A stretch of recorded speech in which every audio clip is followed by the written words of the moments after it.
Support WrestleTalk! Give us a subscribe.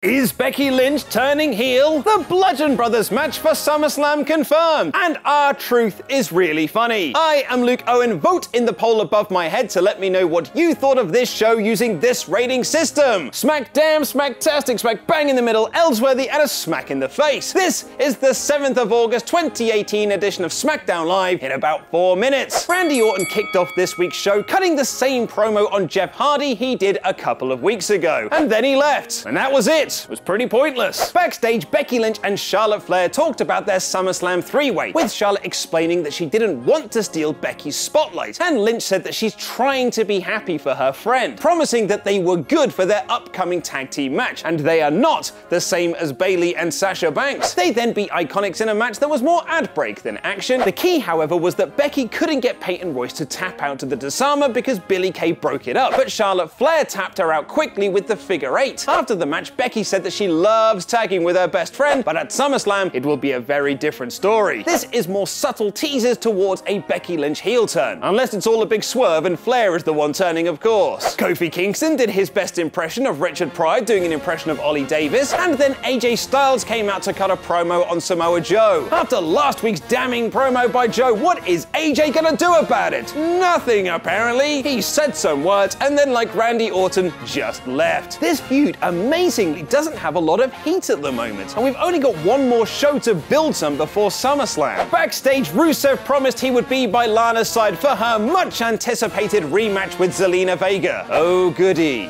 Aiden English walked up and apologized, and this time Rusev accepted. The band is back together! But then Rusev told him to stay backstage, which of course he didn't, running down to stop a fight between Andrade, Cien Almas and Rusev, which somehow knocked Lana off the top rope like she'd been shot. Seriously, how did someone getting knocked into Lana's leg make her do a front flip off the turnbuckle? Vega then hit the double knees in the corner for the win. The match wasn't good, and this was basically a repeat of last week's angle. Byron Saxton did the oddest interview I've ever seen, where he stood in the ring and spoke to the Miz on the big screen, again claiming he was on the set of Miz and Mrs. Miz bragged about his show doing better in the ratings than Total Bellas, and then accepted Daniel Bryan's SummerSlam challenge. This was another solid promo by The Miz, but we're hitting the same points week in and week out. Daniel Bryan attacked The Miz, but when distracted by his security guards, got clocked with a plant pot. This was decent stuff. Backstage, Renee Young tried to interview Shinsuke Nakamura about his SummerSlam match with Jeff Hardy when R-Truth interrupted. You see, he also wants a shot at the US title at SummerSlam, but when asked how he was going to get it, he replied, "I'm gonna do what everyone else does around here. I'm going to pin Carmella."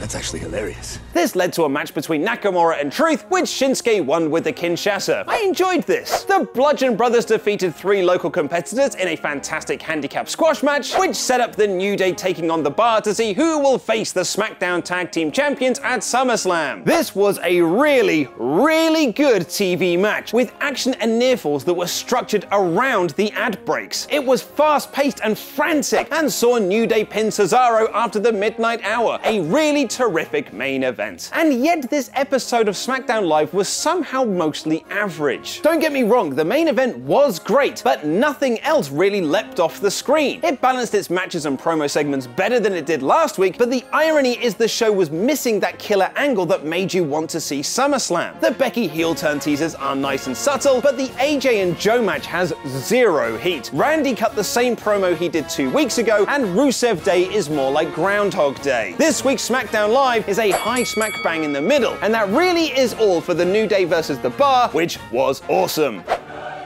Which SummerSlam return has been leaked? Find out by clicking the video on screen right now, and vote in our Patreon poll for which song the losing team will perform at Wrestling Media Con. I've been Luke Owen, and that was wrestling.